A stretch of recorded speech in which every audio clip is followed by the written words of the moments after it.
você que vai fazer o concurso de Serrinha para os cargos de auxiliar de creche e não sabe por onde começar. Esse vídeo é para você.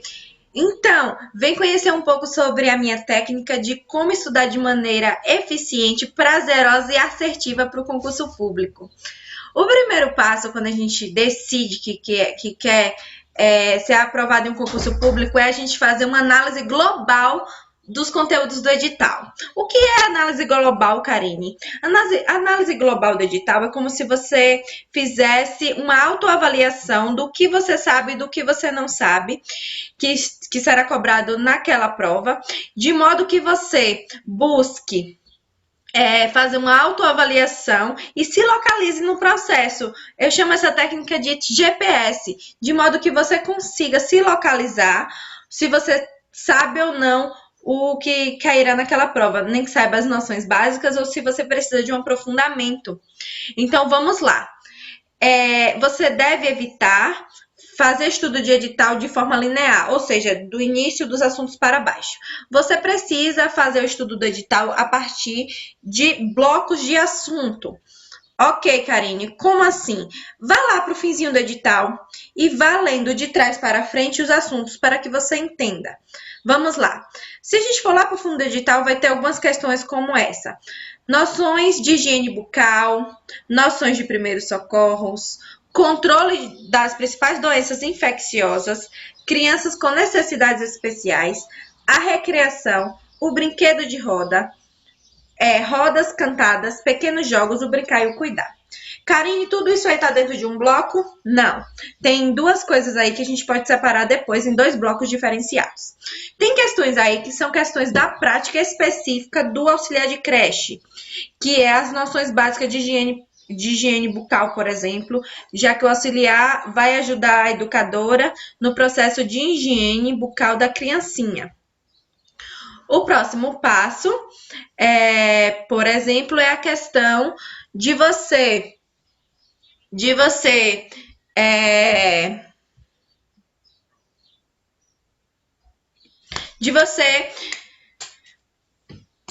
conhecer as noções de primeiro socorro. Já que você vai estar com crianças pequenas, você precisa saber se houver uma eventual necessidade de socorrê-las em uma situação de urgência, como proceder. Controle de doenças infecciosas está de maneira diretamente ligada a doenças ao cuidado e à higiene, por exemplo, na creche. Nesse contexto de coronavírus, por exemplo, os cuidados redobrados com a questão da higienização dos ambientes e dos objetos dos brinquedos. Crianças com necessidades especiais já se encaixam em um outro bloco. Você pode pegar esse tópico e retirar desse bloco e colocar em um outro. Qual bloco, Karine? O bloco que vai estudar sobre o desenvolvimento da criança. Então, a criança que não apresenta necessidades especiais se desenvolve da mesma forma que a criança que apresenta necessidades especiais. Os conceitos, as dimensões neurológicas e a compreensão do funcionamento do desenvolvimento é a mesma. O que vai mudar são algumas especificidades que as crianças especiais vão precisar de ter uma análise mais detalhada de como lidar para que ela se desenvolva, já que vai precisar ter algumas especificidades. Por exemplo, crianças autistas na creche. Qual é a metodologia mais adequada para que a gente consiga fazer com que a criança autista se desenvolva? Criança com TDAH e criança com Down. Então, o desenvolvimento neurológico, as bases neurológicas de compreensão desse tipo de assunto são as mesmas. O que vai mudar aí vai ser a questão da especificidade de cada criança, a partir de cada necessidade. Então, assim, esse bloco aí deve ser encaixado junto com o bloco de desenvolvimento e aprendizagem. Então, você retira esse bloco daqui. Eu deixei ele aqui propositalmente para te ensinar a retirar conteúdos de um bloco e colocar em outro. A recreação.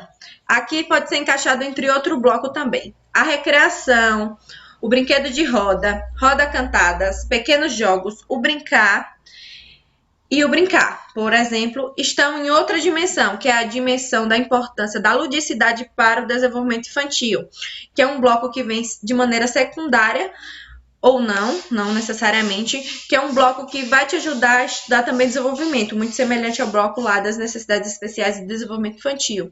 Então, é um terceiro bloco que você pode montar. E o cuidar, Karine, o cuidar justamente está vindo como fazendo parte desse tópico de higiene bucal, higiene, primeiros socorros, que é o cuidar, o como lidar com a criança a partir da dimensão do cuidado, do afeto, de como tratá-la bem, a maneira como se comunicar na creche, toda essa dimensão do acolher, que não necessariamente pode ser tratado como educar, já que o educar e o cuidar tem duas dimensões diferentes na maneira de tratar na creche. Então, o cuidar, apesar de ser uma dimensão também do educar, já que você educa a partir de palavras, você educa, mas é uma dimensão mais especificamente do acolher. Então, na sequência, a gente traz um outro bloco. A importância da arte, da música e do cantar de histórias. A importância da arte, da música e do cantar de histórias, você pode encaixar ele naquele bloco de lá, que é o bloco da ludicidade, o bloco dos brinquedos, porque a arte, a música e o cantar está de maneira atrelada, de certa forma atrelada àquela questão da imaginação, do desenvolvimento da imaginação na criança. Necessidades da criança de 0 a 6 anos pode ser encaixado tanto no bloco das dimensões de ludicidade como no bloco de cuidar. Quais são as necessidades da criança de 0 a 6 anos? A necessidade de ser acolhida, a necessidade de se sentir amada, a necessidade de aprender coisas novas e importantes, a necessidade de ser inserida em um ambiente alfabetizador para que consiga ser alfabetizada na idade certa, que desenvolva as suas sinapses, a questão, por exemplo, de estar sendo estimulada de maneira positiva para que se desenvolva em todos os aspectos. E é isso aí. O próximo tópico, descansar e dormir, hora da alimentação, circulação ao ar livre. Essa questão do descansar e dormir, a hora da alimentação, circulação ao ar livre, pode ser encaixada juntamente com aquele outro, que é o bloco das questões do cuidado, a questão da higiene, de como alimentar de maneira segura. Então, você pode retirar daqui e botar naquele bloco. Rotinas de atendimento à criança, hora do banho de sol, hora do sono, hora de trocar as fraldas, horas do banho, hora de dar remédio à criança. É esse mesmo quesito, é o quesito do cuidar. Então, você bota no bloco do cuidar. A educação alimentar. A educação alimentar é justamente fazer com que esse momento do cuidar, o momento de ser alimentada, de ser acolhida, se torne um momento educativo, onde a criança vai aprender que a verdura é mais saudável do que o salgadinho, de que a comida orgânica é melhor do que a industrializada, pois não gera os lixo, não produz lixo físico. E tudo isso, então, é a partir de um momento como desse de cuidar que a gente pode estar inserindo um eixo como de educação ambiental. A gente tem aqui na sequência a questão da psicologia do desenvolvimento da aprendizagem infantil, que é um tema que cai em todo concurso público e bomba muito esse tipo de tema. E é muito importante você ir para o seu concurso muito, muito bem aprofundado nessa temática, porque tem pegadinhas. A gente tem diferenças entre autores que discutem essa temática, é importante saber diferenciar. E para quem tem nível médio e não tem pedagogia e vai fazer para auxiliar, precisa buscar esse aprofundamento. Mas é super tranquilo, dá para entender, porque a gente tem as vivências com crianças em casa, até nossos filhos, sobrinhos, então a gente consegue ter essa dimensão quando a gente vai estudando esse tipo de assunto. E ele se encaixa naquele bloco lá que eu falei de educação especial, porque a educação especial vai estar atrelada de maneira muito forte a essa psicologia do desenvolvimento e da aprendizagem infantil. Outra questão é o projeto político-pedagógico da escola, pois a escola ela precisa ter uma base filosófica, uma base pedagógica, que é em base para que os professores não trabalhem de forma solta. E é justamente nesse PPP que vai ter essa dimensão de concepção da educação, função social da escola. Então, estudar o PPP de uma creche, por exemplo, ou estudar a importância do PPP é muito importante para que você passe no seu concurso. E é um tema super tranquilo também. A sala de aula e a prática pedagógica é a questão, por exemplo, de organização dos espaços, a organização dos planejamentos, quais são as bases. Por exemplo, a BNCC, apesar de não estar aqui expressa, ela pode cair de alguma forma, estando atrelada a essa necessidade de uma prática pedagógica consistente. Então, assim, são temas tranquilos que dá para todo mundo que vai fazer dar uma estudada, dar uma aprofundada e é super tranquilo. A outra questão é os documentos, como eu falei, até a BNCC, apesar de não estar expressa aqui, é importante a gente ter uma noção básica do que a BNCC traz sobre creche, o que a BNCC traz sobre educação infantil de maneira geral, para que a gente possa ir com essa noção. Porque pode cair, já que no edital as coisas são expressas dessa maneira, mas existem temas que são implícitos. Vamos lá. A gente tem um documento chamado Parecer, o Parecer de 2009, que é as Diretrizes Curriculares Nacionais para a Educação Infantil. É um documento super tranquilo de ler, é um documento que traz muitas informações relevantes e que, de certa forma, estão expressas e que basearam a formação do que a gente tem hoje de BNCC. Então, tudo tudo muito atrelado. Então, é importante ter uma base muito sólida em relação a esse tipo de conteúdo. Os RCNEs são os Referenciais Curriculares Nacionais para a Educação Infantil. Eles são diferentes livrinhos, cada livro trata uma dimensão. E para quem quer exercer esse cargo de auxiliar, é muito importante ter esse domínio dessas orientações, desses referenciais, para que possa desenvolver um trabalho consistente mesmo.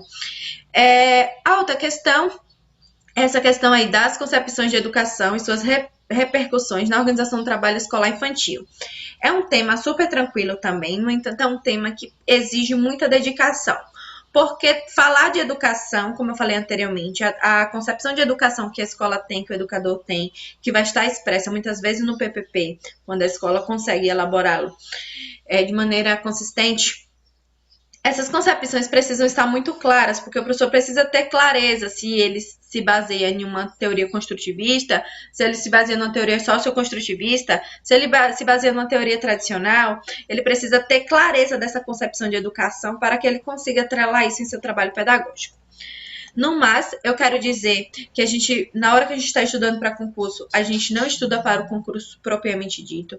A gente estuda para o exercício da nossa função. Passar no concurso público vai ser apenas uma consequência. Você estando preparado, você vai mostrar para a banca, vai mostrar para a prefeitura, a partir daquela prova, que você é o profissional apto e uma profissional hábil, apto, né? Que está preparado para o exercício daquela função. Então, passar no concurso é consequência. Estude para esse concurso buscando o seu aprimoramento enquanto profissional que você pretende exercer nesse cargo que é desejado. No mais, quero agradecer você ter ficado até o final. Se você ficou até o final e assistiu esse vídeo até o final, você está de parabéns. Você está comprometido com seu sucesso. Se inscreve no canal, dá aquele like e compartilha com os colegas. Um beijo. Vamos ajudar a divulgar, a partir de uma corrente do bem, informações relevantes e importantes a todos. Tenham um lindo dia.